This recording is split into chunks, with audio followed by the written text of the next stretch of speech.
আমার ইউটিউব চ্যানেলে তোমাদের সবাইকে স্বাগত। আজকে একটা দারুণ ঘটনা নিয়ে কথা বলবো। এটা জিওপলিটিক্যাল ব্যাপার এবং ইন্ডিয়া বাংলাদেশের সম্পর্ক যে অবস্থায় এখন দাঁড়িয়ে আছে সেটার উপরে এটাকে আলোকপাত করবে এবং চায়না কতটা ক্ষতিকারক সব দেশের জন্য, যারা ভারতের প্রতিবেশী রয়েছে তাদের জন্য, সেটা নিয়ে আজকে এর বিস্তারিত আলোচনা থাকবে। তো শুরু করছি আজকের ভিডিও। প্রথম থেকে লাস্ট অবধি পুরোটা দেখবেন, আর এখনও অবধি যারা আমার চ্যানেলটিকে সাবস্ক্রাইব করেননি তারা আমার চ্যানেলটিকে সাবস্ক্রাইব করবেন, আর ঘন্টা বাজাতে ভুলবেন না যাতে সব নোটিফিকেশান আপনারা খুব তাড়াতাড়ি পেয়ে যান। তো বন্ধুরা, ঘটনা ঘটেছে, শেখ হাসিনা চায়না সফর ভিজিট করে অলরেডি বাংলাদেশে পৌঁছে গেছেন, তিনি ফিরে এসেছেন বাংলাদেশে। কিন্তু গল্পটা এখানেই কমপ্লিট হয়ে যায়নি, গল্পটার মধ্যে একটা আরও বড় গল্প লুকিয়ে রয়েছে, যেটা আমরা আজকে ধাপে ধাপে জানবো। দেখুন কি হয়েছে। ভারত থেকে প্রধানমন্ত্রী শেখ হাসিনা যখন বাংলাদেশে ফিরলেন, তারপরে তার চীন সফরে যাওয়ার কথা ছিল এবং তিনি চীন সফরে গিয়েছিলেন। তার 4 দিনের সফর ছিল, কিন্তু তিনি তার এই 4 দিনের সফরকে কাট ডাউন করে 3 দিনের মাথাতেই তিনি চায়না থেকে ঘুরে চলে এসেছেন বাংলাদেশে। তো আমরা যদি এর কারণ খুঁজতে যাই তাহলে এর দুটো কারণ আমরা দেখতে পাচ্ছি এই মুহূর্তে। একটা হচ্ছে গ্লোবাল মিডিয়া বা যারা অন্যান্য দেশের মিডিয়ারা যেভাবে এটাকে রিপ্রেজেন্ট করছে একটা গল্প, এবং বাংলাদেশি মিডিয়া একটা গল্প রিপ্রেজেন্ট করছে। চলুন আমরা বাংলাদেশি মিডিয়াটা কি রিপ্রেজেন্ট করছে সেটা আপনাকে দেখাই আগে। চীন থেকে একদিন আগেই ফিরেছেন প্রধানমন্ত্রী। প্রেস সচিব বললেন, একদিন আগে ফিরলেও নির্ধারিত সকল কর্মসূচি শেষ করেই ফিরবেন প্রধানমন্ত্রী। যা বলা হচ্ছে যে আরেকটা খবর যেটা বেরিয়েছে সেটা হচ্ছে শেখ হাসিনা নাকি ওনার মেয়ের শরীর খুব খারাপ হয়ে গেছে এবং তিনি তাই তার কর্মসূচিকে বাদ দিয়ে তিনি দেশে ফিরেছেন তার মেয়ের যত্ন নেওয়ার জন্য। তো আর একটা ঘটনা আমি দেখাই, যেটা ভারতের মিডিয়া থেকে বলা হয়েছে, upset Bangladesh PM Hasina cuts shorts China visit returns to Dhaka. তো এই যে তিনি কেন করলেন, এবং এখানে দেখুন আপসেট কথা লেগে, Sheikh Hasina may have been upset over China not fulfilling the promises of financial support. এই যে কথাটা লেখা আছে এখানটাতে, এই কথাটা, এইটা কিন্তু এর একটা বড় গুরুত্ব রয়েছে এই কথাটার। বাংলাদেশের মিডিয়া থেকে বলা হচ্ছে যে তার মেয়ের জন্য তিনি ঘুরে এসেছেন এবং তার আগেই বলা হয়েছিল যে তিনি 3 দিনের মাথায় শর্ট করে চলে আসবেন। শেখ হাসিনা কি কিছু বুঝতে পেরেছেন, নাকি তার সম্মানহানি হয়েছে, নাকি যে সম্মানটা বাংলাদেশের চায়নার কাছ থেকে পাওয়ার কথা ছিল সেই সম্মানটা আদেও বাংলাদেশ পায়নি? তো আমরা এটা নিয়ে জানবো। দেখুন, এখনকার যারা গ্লোবাল লিডার রয়েছে, যারা বিভিন্ন দেশে যারা প্রধানমন্ত্রী রয়েছে এবং জিওপলিটিক্যালি তারা যখন এক দেশ থেকে অন্য দেশে ভিজিট করতে যায়, তখন কিছু না কিছু চুক্তি, কিছু না কিছু মানে সাহায্য বা কিছু না কিছু ব্যাপার স্যাপার নিয়ে যায়, যেগুলো আগে থেকে প্রিডিফাইন্ড থাকে বন্ধুরা। যাতে কি হয়, সেই দেশে গিয়ে শুধুমাত্র তাদের একটা ফর্মাল মিটিং হয় এবং সেই মিটিংয়ের মধ্যে আগে থেকে নির্ধারিত হয়ে থাকা যে চুক্তিগুলো, যে ব্যাপারগুলো নিয়ে কথা বলতে যাওয়া হয়েছে সেই সব দেশে, সেগুলোতে শুধু হস্তাক্ষর হয়, সেখানে শুধু সাইন হয় এবং জাস্ট আলাপচারিতা হয়, বাকি সব কিছু আগে থেকেই রেডি হয়ে থাকে। শেখ হাসিনার ক্ষেত্রেও কিন্তু তাই হয়েছিল। বাংলাদেশ এর আগে থেকেই, বাংলাদেশ কিন্তু এর আগে যখন শি জিনপিং 2016-তে বাংলাদেশে এসেছিলেন, তখন থেকেই তিনি বাংলাদেশকে প্রমিস করেছিলেন যে তিনি বাংলাদেশকে 4 বিলিয়ন 5 বিলিয়ন ডলার তিনি ডোনেট করবেন, এবং ডোনেট না মানে ঋণ দেবেন, এবং বাংলাদেশে অনেক বেশি বেশি ইনভেস্ট করবে যাতে বাংলাদেশ নিজের পায়ে দাঁড়াতে পারে, বাংলাদেশের ইকোনমি যাতে স্ট্রং হয়, এরকম একটা ব্যাপার স্যাপার তিনি তখন প্রমিস করে গেছিলেন 2016-তে। কিন্তু এই মুহূর্তে শেখ হাসিনা গত 3 দিন আগে যখন চায়না সফরে তিনি গেলেন, 4 দিনের সফরকে তিনি 3 দিন করলেন। তার কারণ হচ্ছে, প্রথম কথা হচ্ছে চায়না তার কথা রাখতে পারেনি। কেন কথা রাখতে পারেনি সেটা নিয়ে আমরা আলোচনা করবো একটু পরে, কিন্তু সেখানে যাওয়ার পর কি হয়েছে আমরা সেটা একটু আলোচনা করে নিই। শেখ হাসিনা ভেবেছিলেন, বাংলাদেশের প্রধানমন্ত্রী, যে তার সঙ্গে শি জিনপিংয়ের একটা বৈঠক হবে এবং ঘন্টার পর ঘন্টা আলোচনা হবে, বাংলাদেশকে অন্য চোখে চায়না দেখে এবং বাংলাদেশের একটা যোগ্য সম্মান থাকবে, এবং ভারতের যে প্রতিবেশী দেশ রয়েছে সেই সব প্রতিবেশী দেশের মধ্যে বাংলাদেশকে একটু আলাদাই চোখে সম্মান দেখানো হবে চীনের তরফ থেকে। কিন্তু আদেও সেসব কিছু হয়নি। যে ঘন্টার পর ঘন্টা মিটিং হওয়ার কথা ছিল, শেখ হাসিনা ভেবে গেছিলেন, বাংলাদেশ ভেবেছিল যে শি জিনপিং তাদেরকে টাইম দেবে, কিন্তু সেরকম টাইম মোটেও শেখ হাসিনা পাননি। শি জিনপিংয়ের সঙ্গে যখন তিনি মিট করেন, হার্ডলি 2 থেকে 4 মিনিট শি জিনপিং শেখ হাসিনাকে দিয়েছেন জাস্ট ফর্মালিটির জন্য। তিনি জাস্ট হ্যান্ডশেক করা এবং মিডিয়ার জন্য কিছু ছবি তিনি তোলেন, এবং তারপরেই তিনি আর সেই মিটিংয়ে থাকেননি। এরপরে সেই মিটিং কন্টিনিউ করা হয়েছে কার তরফ থেকে? চায়নার যে প্রিমিয়ার রয়েছে সেই প্রিমিয়ারের তরফ থেকে শেখ হাসিনার সাথে সেই মিটিংটা কন্টিনিউ করা হয়েছে। এবং আরেকটা কারণ, সেটা হচ্ছে বাংলাদেশের এই সফরে যাওয়ার সবথেকে বড় কারণ ছিল হচ্ছে $5 বিলিয়ন একটা ঋণ বাংলাদেশকে দেওয়ার কথা বলেছিল শি জিনপিং। কিন্তু এবং তিনি যখন চায়না গেলেন এবং ঋণের তিনি যখন প্রস্তাব দিলেন, তখন কিন্তু শি জিনপিং তাকে $5 বিলিয়ন ঋণ তো দিলেনই না। $5 মিলিয়ন কিন্তু ছোটোখাটো টাকা নয়। $5 মিলিয়ন যদি আমরা ইন্ডিয়ান মানিতে কনভার্ট করি তাহলে কিন্তু এটা 4 লাখ কোটি টাকা হয়। বাংলাদেশের ইকোনমি কিন্তু অন্য লেভেলে চলে যেত। কিন্তু সেইখানটাতে শি জিনপিং সেই প্রতিশ্রুতি রাখতে পারেননি, সেই কথা রাখতে পারেননি। তিনি কি করলেন? বাংলাদেশকে $100 মিলিয়ন একটা ঋণ দেওয়ার তিনি কথা বলেছেন। $100 মিলিয়ন মানে কত? কাছাকাছি 800 কোটি টাকা। কোথায় 4 লাখ কোটি টাকা, সেখানে 800 কোটি টাকা। এটা কিন্তু অনেক বড় অন্তর। এই 800 কোটি টাকা বাংলাদেশ যদি চায়, কারোর কাছ থেকে যদি ঋণ চায়, তো চীনের কাছে যাওয়া দরকার নেই। যে কোনো দেশ বাংলাদেশকে এই ঋণটা দিতে পারবে। এর জন্য চীনের কাছে দ্বারস্থ হওয়ার কোনো দরকার নেই। এই সব কারণের জন্যই কিন্তু শেখ হাসিনা তার 4 দিনের সফরকে 3 দিনে শর্ট আউট করে তিনি দেশে ফিরে এসেছেন। এটা কি আদৌ তিনি ঠিক কাজ করেছেন? আমাকে যদি জিজ্ঞেস করেন তাহলে আমি বলবো হ্যাঁ, অবশ্যই তিনি ঠিক কাজ করেছেন। Tit for tat. যে দেশের যোগ্য সম্মান নেই সেই দেশে থাকার কোনো দরকারও নেই। এবার আসি, এই যে সফরটা, এই সফরে মানে আমি বাতিল বলবো না, এই সফরের যে মোটিভটা ছিল সেই মোটিভটা তো সাকসেসফুল হলো না। একটা জিনিস আমাকে বলতে হবে, সেটা হচ্ছে শেখ হাসিনা এই যে তিনি চলে এলেন, তাতে বিশ্বের কাছে কি বার্তা গেল? বিশ্বের কাছে তো একটা বার্তা গেল, কারণ এই ধরনের নিউজ কভারেজ কিন্তু গোটা দিন দুনিয়া দেখে।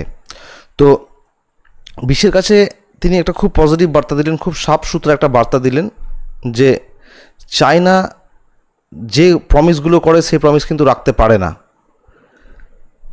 এটা যেসব দেশ খুব বেশি করে চায়নার ডিপেন্ডেন্ট, যারা চায়নাকে মানে চায়নার কোলে গিয়ে বসতে চায়, তাদের কাছে একটা শিক্ষা হওয়া উচিত যে আজকে চায়না যে কথা বলবে কালকে সেই কথা তারা নাও রাখতে পারে। সুতরাং চায়না থেকে সাবধান। এটা বিশ্বের সেই সব লিডারদের কাছে একটা দৃষ্টান্ত হওয়া উচিত। তারা এই বাংলাদেশের সফরটা, যেখানে চায়না ছাড়াও অন্য অপশন রয়েছে, সেই অপশনগুলোকে খুঁজে বার করতে হবে এবং সেই অপশনগুলো যথেষ্ট ভালো।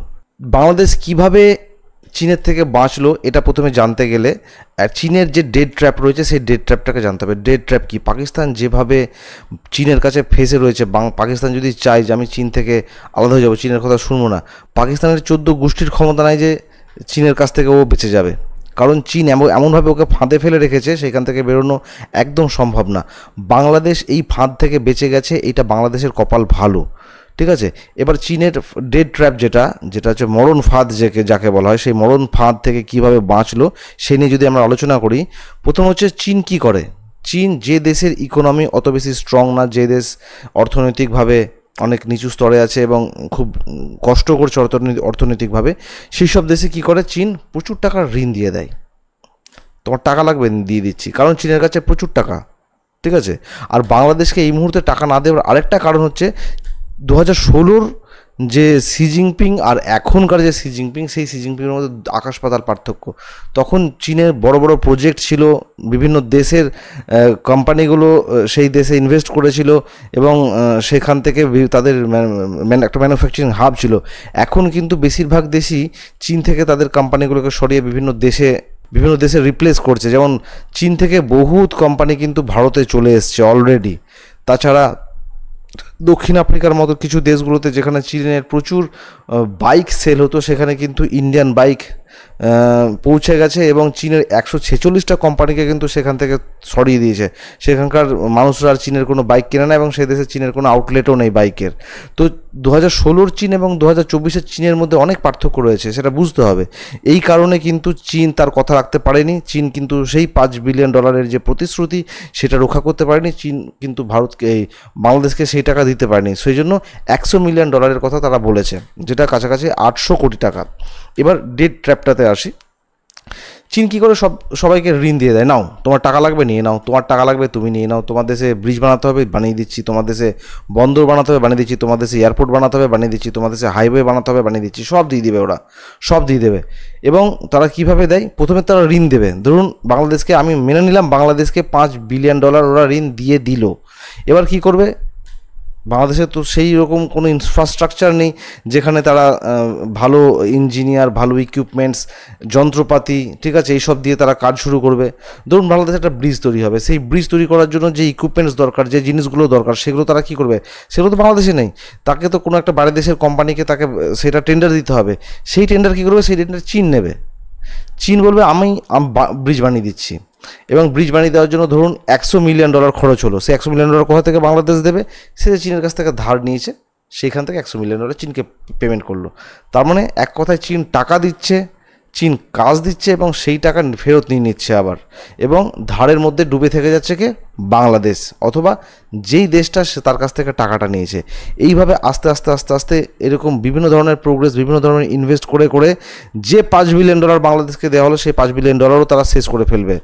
যে টাকাটা দিল সেই টাকাটা শেষ, এবার বাকি পড়ে থাকলো কি, সুদ, ইন্টারেস্ট পড়ে থাকলো। ইন্টারেস্ট প্রতি মাসে তাকে গুনতে হবে।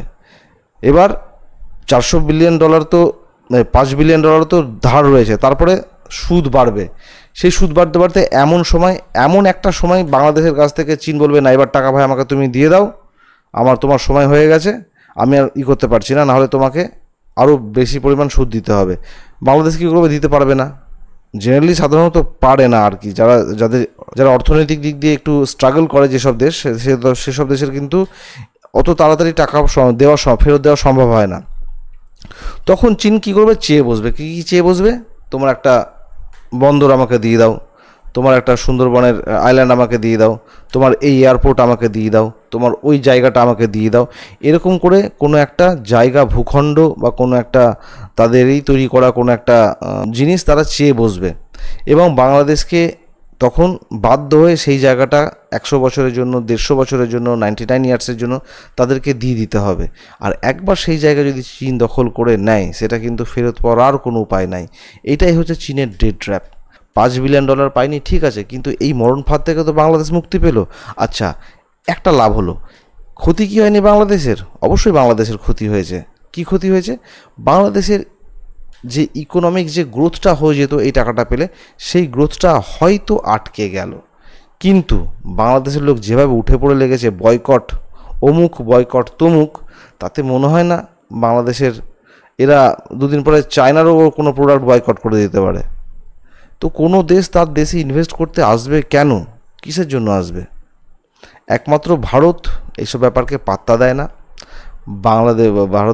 বাংলাদেশের লোকজন প্রচুর ভারতীয় পণ্য বয়কট করার চেষ্টা করছে। আমি জানি এতে কোনো লাভ হবে না, বাংলাদেশিদেরই লস এটাতে। তারাই লোকসান, আজ না হোক দুদিন পরে তাদেরকে লোকসান দেখতে হবে। কারণ মুদির দোকানের, আমি যদি চালের দোকানে চাল না কিনি, মুদির দোকানে যদি ডাল না কিনি, আর মিষ্টির দোকানে যদি মিষ্টি না কিনি, তাহলে ব্যবসা হয় না। মিষ্টির দোকানদার মুদির দোকান থেকে চাল কিনবে, মুদির দোকানদার চালের দোকান থেকে চাল কিনবে, এবং চালের দোকানদার মিষ্টির দোকান থেকে মিষ্টি কিনবে। এটাই তো ব্যবসার নিয়ম। তো আমি যদি বলি যে ওর অমুক খাবো না, ওর অমুক খাবো না, তো সবাই দরদি হয় না। একমাত্র ভারত দরদি দেশ, যে কোনো রকম মানে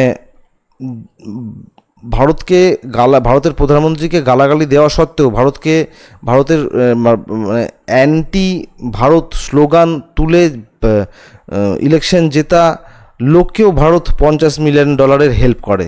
আমি মালদ্বীপসের কথা বললাম।